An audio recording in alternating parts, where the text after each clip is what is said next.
말씀은 로마서 4장 9절에서 16절입니다. 그런즉 이 복이 할례자에게냐 혹은 무할례자에게냐 무릇 우리가 말하기를 아브라함에게는 그 믿음이 의로 여겨졌다 하노라. 그런즉 그것이 어떻게 여겨졌느냐 할례시냐 무할례시냐 할례시가 아니요 무할례시니라. 그가 할례의 표를 받은 것은 무할례시의 믿음으로 된 의를 인친 것이니 이는 무할례자로서 믿는 모든 자의 조상이 되어 그들도 의로 여기심을 얻게 하려 하심이라.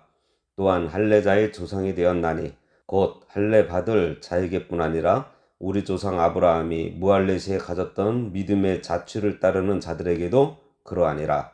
아브라함이나 그 후손에게 세상의 상속자가 되리라고 하신 언약은 율법으로 말미암은 것이요 오직 믿음의 의로 말미암은 것이니라.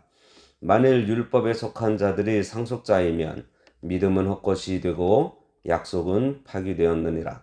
율법은 진노를 이루게 하나니 율법이 없는 곳에는 범법도 없느니라. 오늘 말씀의 제목은 믿음의 조상 아브라함입니다.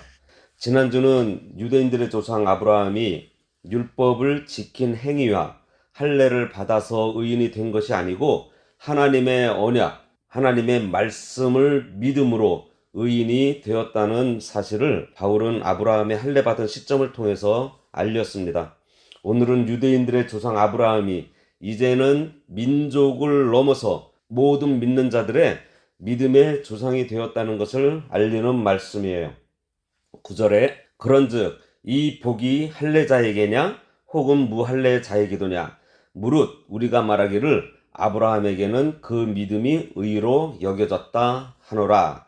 아브라함은 할례를 받음으로 의롭다함을 받은 것이 아니고 믿음으로 의롭다함을 받았다는 거예요. 의롭다함을 얻은 것은 믿음으로만 되는 것이지 할례 같은 행위나 율법을 지키는 것과는 아무 관계가 없습니다. 그래서 이 말씀은 의롭다 여김을 받는 것은 할례나 무할례나 아무런 관계가 없다는 사실을 아브라함을 예로 입증하고 있는 것이에요. 그러면서 바울은 문장 마지막에 다시 아브라함에게 초점을 맞추면서 구원의 유일한 근거인 믿음을 강조하고 있습니다. 10절에 그런즉 그것이 어떻게 여겨졌느냐 할례시냐 무할례시냐 할례시가 아니요 무할례시니라. 앞에서 설명한 것처럼 하나님께 의로 여김을 받은 아브라함은 복 있는 자로 할례를 받기 전에 의로 여겨졌다는 것입니다. 창세기의 증거에 의하면 아브라함이 할례를 받은 시기는 99세로 하나님이 그와 더불어 언약을 맺으시고 그의 믿음을 의로 여기셨던 때, 그때와 약 14년 이상의 차이가 있습니다. 따라서 칭의는 할례에 의존하는 것이 아니라는 점이 명백해요. 11절에 보면 그가 할례의 표를 받은 것은 무할례시의 믿음으로 된 의를 인친 것이니 이는 무할례자로서 믿는 모든 자의 조상이 되어 그들도 의로 여기심을 얻게 하려 하심이라 그랬습니다. 10절 말씀을 이어받아 요약하면서 동시에 할례의 진정한 의미를 밝히고 있습니다. 할례는 칭의의 원인이 될 수 없고 다만 결과일 뿐이라는 거예요. 이것은 신약시대에 등장하는 성례, 즉 세례가 회심의 상징이고 증거에 불과하다는 것과 마찬가지입니다. 이러한 할례의 상징성은 창세기 17장 11절에서 언약의 표징이라고 표현하고 있어요. 상징 또는 표징은 본질과 관계는 있지만 본질 그 자체가 아니에요. 본질의 증거는 될 수 있지만 이것으로 본질을 완벽하게 유추해낼 수는 없습니다. 다시 말해 아브라함에게 있어서 믿음이 본질이고 할례는 표징에 불과하다는 것입니다. 그래서 아브라함이 믿음으로 의롭다함을 받은 후에 할례를 받았으니 이로 보건대 아브라함이 무할례자로서 의롭다함을 얻고 믿는 자의 조상이 된 것이 확실하다는 거예요. 그러므로 할례라고 하는 행위는 의롭다함을 받는 것과 아무 상관이 없다는 것입니다. 그리고 여기서 의를 인친 것이다 라고 했는데 인친다는 표현은 소유하고 있는 것에 대한 권리를 내가 확보하고 있다는 뜻이에요. 예를 들면은 성도는 하나님의 소유로서 성령의 인침을 받은 자라는 그러한 표현들입니다. 따라서 여기서는 아브라함이 할례 받기 전에 믿음으로 의를 확실하게 소유하고 있었다는 사실을 강조하고 있는 거예요. 그래서 이어지는 말씀이 이는 무할례자로서 믿는 모든 자의 조상이 되어 그들도 의로 여기심을 얻게 하려 하심이라 입니다. 유대인들은 아브라함이 할례를 받음으로 누리게 된 축복은 전적으로 할례 받은 자들만을 위한 것이라고 주장하고 있어요. 하지만 바울은 아브라함이 할례 받기 전에 하나님의 언약을 믿음으로 말미암아 의롭다 하심을 받았기 때문에 오히려 아브라함이 할례를 받지 않았다고 해도 하나님을 믿는 자의 조상이 된다는 거예요. 지난주에도 말씀드렸지만 아브라함은 하나님께서 약속하신 오실 그리스도를 믿음으로 의인이 되었습니다. 아브라함에게 약속하신 그리스도를 믿는 자는 누구나 아브라함의 신앙을 계승한 자예요. 그러므로 그리스도를 믿는 자는 다 아브라함의 자손이고 아브라함은 모든 믿는 자의 조상이 되는 것입니다. 12절에 또한 할례자의 조상이 되었나니 곧 할례 받을 자에게뿐 아니라 우리 조상 아브라함이 무할례 시에 가졌던 믿음의 자취를 따르는 자들에게도 그러하니라 그랬습니다. 할례자의 조상이 되었나니 이스라엘 백성이 아니면서 믿음을 가진 자가 믿음의 조상이라 불리는 아브라함의 영적 후손이 되는 것은 11절에서 바울이 이미 밝혔습니다. 하지만 그렇다고 해서 아브라함이 유대인의 조상이라는 것을 부정하지도 않아요. 결국 이 말씀은 아브라함이 믿음으로 의롭다 함을 얻고 그 표징으로 할례를 받았기 때문에 할례 받은 자도 그리스도를 믿음으로 아브라함의 후손이 되는 것입니다. 믿음 없이 할례만 받은 것으로는 아브라함의 후손이 된다는 게 아니에요. 그래서 할례를 받은 자도 믿음으로 아브라함의 후손이 되는 것이고 아브라함이 할례 받기 전에 의롭다 여김을 받았기 때문에 할례 받지 않은 사람도 믿음으로 아브라함의 후손이 된다는 거예요. 따라서 유대인이나 이방인의 구분을 떠나서 아브라함의 영적인 후손은 오직 아브라함이 가졌던 그 믿음을 통해서 된다는 것입니다. 아브라함이 의롭다 여김 받는 것은 하나님의 언약에 대한 믿음 때문이었고요. 그에 대한 징표에 불과한 할례는 의를 얻는 데에는 아무런 유익이 되지 못한다는 것을 지금까지 언급했습니다. 이제 믿음과 할례의 관계에 대해서 서술한 앞부분에 이어 계속해서 아브라함의 믿음으로 이루어진 하나님의 약속에 대하여 말하는데요. 먼저 아브라함이 그로 인하여 모든 족속이 복을 얻을 것이라는 하나님의 언약을 받은 것도 아브라함의 믿음 때문이지 결코 율법 때문이 아니라는 것을 언급하고 있습니다. 이는 아브라함이 이 약속을 받은 때가 율법을 받기 훨씬 이전이었다는 것을 증거하고 있어요. 13절입니다. 아브라함이나 그 후손에게 세상의 상속자가 되리라고 하신 언약은 율법으로 말미암은 것이 아니요 오직 믿음의 의로 말미암은 것이니라. 하나님께서 아브라함과 그 후손 약속하신 그리스도를 통해서 세상의 후사가 될 것을 약속하셨는데 이 약속은 율법을 통해 주신 것이 아니라 믿음으로 주신 것입니다. 세상의 후사는 1차적으로는 아브라함의 후손에게 가나안 땅을 그들의 기업으로 주실 것에서부터 시작해요. 유대인들은 이러한 세상을 상속받고 통치하게 되는 것이라는 신념을 가지고 있었습니다. 하지만 하나님의 언약에 관한 이런 인식은 아브라함이 가졌던 믿음이 전제된 것이 아니고 율법의 준수, 할례의 시행을 염두에 두고 하는 편향적인 것이었어요. 그러나 바울은 유대인들이 생각하고 있는 것을 넘어서 아브라함에게 약속된 후사를 주어 그를 통하여 그 후손이 하늘의 별과 바다의 모래처럼 많아질 것을 말합니다. 하지만 보다 더 중요한 것은 아브라함의 후사로 인해 천하 모든 족속이 복을 받게 될 것을 가리키는데 이는 궁극적으로 장차 예수 그리스도께서 오셔서 이루어질 나라를 말합니다. 여기 율법으로 말미암은 것이 아니요 오직 믿음의 의로 말미암은 것이니라 그랬습니다. 아브라함과 맺은 하나님의 언약이 결과적으로 메시아 통치를 의미하는 것은 분명하지만 그 언약은 유대인들이 생각하는 율법과는 상관이 없습니다. 율법은 아브라함과 맺으신 하나님의 언약보다 약 430년 뒤에 모세를 통해서 주어졌기 때문이에요.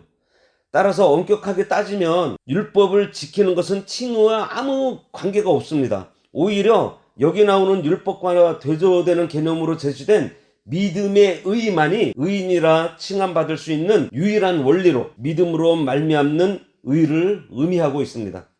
이처럼 아브라함이 하나님으로부터 받은 것은 율법과 전혀 관계없이 믿음으로 말미암은 의를 통해서입니다. 아브라함은 이미 믿음으로 의로워진 자로서 약속을 얻은 것이지 율법으로 의로워진 것이 아닙니다. 14절 만일 율법에 속한 자들이 상속자이면 믿음은 헛것이고 만일 율법에 속한 자들이 상속자이면 믿음은 헛것이 되고 약속은 파기되었느니라. 율법에 속한 자들은 율법의 근원을 두는 자들, 즉 율법에 종속되어 율법을 지키는 행위로서 의롭게 되려는 자들로 여기서는 율법주의 유대인들을 가리킵니다. 그러니까 이 말씀은 우리가 만일 율법을 열심히 지켜서 세상의 후사가 된다고 한다면 우리의 믿음도 하나님의 약속도 파괴되었다는 거예요. 약속을 믿어 의인이 되었는데 율법을 행해야 한다고 하면 약속도 소용이 없고 그 약속을 믿는 것도 아무런 소용이 없다는 것입니다. 만약 믿음이 아닌 율법을 행함으로 의에 이르는 조건이라 생각하는 유대인들이 구약에서 언급된 언약의 진정한 상속자라면 바울이 지금까지 계속 말하고 있는 믿음으로 의에 이른다는 교리가 무너지고 말 것이라는 진술이에요. 하지만 바울에게는 절대 그럴 수 없다는 확신이 있었습니다. 이러한 사실은 문장 앞에 만일이라는 조건 표시 부사구가 부정적인 대답을 기대한다는 점에서도 확인되고 있어요. 이처럼 13절의 믿음과 언약은 필수 불가결한 연관성을 가지는데 이것들이 무의미하게 된다면 바울이 지금까지 지켜오던 것이 다 무너져 내리는 결과를 가져오게 됩니다. 15절입니다. 율법은 진노를 이루게 하나니 율법이 없는 곳에는 범법도 없다 그랬습니다. 율법에 속한 자들이 후사가 될 수 없는 이유는 먼저 믿음과 언약이 무효화될 수 없기 때문이고요. 두 번째로는 본절에 나타나는 대로 율법의 본질적 기능이 범죄한 인간에 대한 정죄와 저주에 있기 때문이에요. 여기에 이루게 하나니는 어떠한 결과를 낳았다는 뜻이에요. 즉 율법의 결과는 오직 진노뿐이라는 것입니다. 왜냐하면 율법은 그 속성상 누구든지 율법책에 기록된 대로 모든 일을 항상 행해야 하는데 이러한 율법의 요구로 실제로 응할 수 있는 인간은 없기 때문입니다. 따라서 율법은 필연적으로 진노라는 결과를 낳게 된다는 거예요. 살펴보면 율법이 진노를 이루게 하는 이유는 다음과 같습니다. 먼저 법이 없을 때에는 죄를 알지 못했지만 법이 있음으로 해서 죄가 생겨나 진노도 오게 되었다는 것이에요. 그리고 죄는 반드시 벌을 받아야 합니다. 율법으로서 범법 행위를 금할 때에 부패한 인간에게 반항심이 생겨 더욱 죄를 짓게 된다는 거예요. 죄와 무죄의 기준이 되는 율법이 기능을 발휘하지 않는 곳, 이게 뭐죠? 무법천지에서는 죄를 범하는 것도 성립되지 않습니다.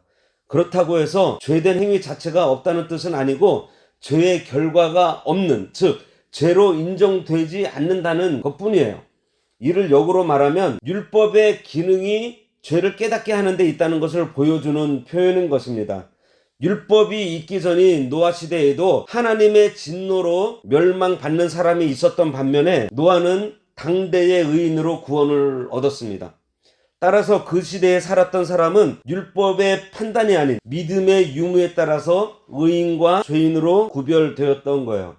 이는 율법이 있기 전에 살았던 아브라함이 율법에 따라 정죄를 받지 않는다는 점에 있어서 통하고 있는 것입니다. 그는 오직 믿음의 원리로만 지배를 받았던 거예요. 그러므로 믿음과 언약이야말로 영적인 유대인들을 세상의 후사가 되게 하는 요소인 것입니다. 그러나 율법에 속한 자는 율법만을 기준으로 삼기 때문에 항상 정죄받는 가운데 있을 수밖에 없다고 본문에서 강조하고 있는 거예요. 16절에 그러므로 상속자가 되는 그것이 은혜에 속하기 위하여 믿음으로 되나니 이는 그 약속을 그 모든 후손에게 굳게 하려 하심이라. 율법에 속한 자에게 뿐만 아니라 아브라함의 믿음에 속한 자에게도 그러하니 아브라함은 우리 모든 사람의 조상이라. 이 말씀은 지금까지 말한 것들의 결론입니다. 율법을 지켰다고 싹스로 받는 것이 아니라 하나님의 은혜로 믿음을 통하여 영적 아브라함의 후손들이 세상의 후사가 되는 것이에요. 앞에서 말한 대로 율법은 진노만 이루게 하기에 율법으로는 후사가 될 수 없지만 이제 믿음으로 값없이 후사가 된다는 것입니다. 노력이나 열심만으로 후사가 될 수 없고 오직 하나님의 약속을 믿음으로만 후사가 될 수 있다는 거예요. 이는 그 약속을 그 모든 후손에게 굳게 하려 하심이라. 율법은 진노를 이루게 하나 믿음의 결과는 이와 같이 공고한 약속으로 나타나고 있습니다. 굳게 하려 하심이라는 확증하다는 의미로 법률적인 재가를 암시해요. 이처럼 한번 성립된 법률이 객관성과 타당성을 인정받듯이 하나님의 은혜로 인한 믿음만이 영적 이스라엘에게 주어진 언약을 모든 후손에게 이르기까지 견고하고 타당한 것으로 입증해 줄 수 있는 것입니다. 율법에 속한 자에게 뿐만 아니라 아브라함의 믿음에 속한 자에게도 그러하니 아브라함은 우리 모든 사람의 조상이라. 율법에 속한 자와 아브라함의 믿음에 속한 자를 각각 유대인과 그리스도인으로 보는 학자들도 있지만 그렇게 본다면 바울의 지금까지 전개해온 논지를 결론짓는 구절의 의미가 불분명해져요. 따라서 문맥을 고려한다면 여기서 율법에 속한 자는 영적인 이스라엘 속에 포함되는 유대인, 즉 그리스도를 믿는 유대인 신자들을 의미하는 것으로 보여집니다. 또한 이어지는 아브라함의 믿음에 속한 자는 믿음의 자취를 쫓는 이방인 신자들을 가리켜요. 이러한 유대인 신자와 이방인 신자의 공동체가 믿음이라는 공통분모를 가지고 한 조상으로 아브라함을 가지게 돼요. 우리 모든 사람이라는 표현으로 유대인들이 지내왔던 선민의식에 의해 파생된 혈통의 장벽이 허물어지고 믿음을 통해 하나 된 기독교 공동체로 나타나고 있는 것을 보여주고 있습니다. 다음 시간은 칭의의 결과에 대해서 살펴보도록 하겠습니다. 하나님 아버지 은혜를 감사합니다. 아브라함은 오직 믿음으로 의인이 되었다고 했습니다.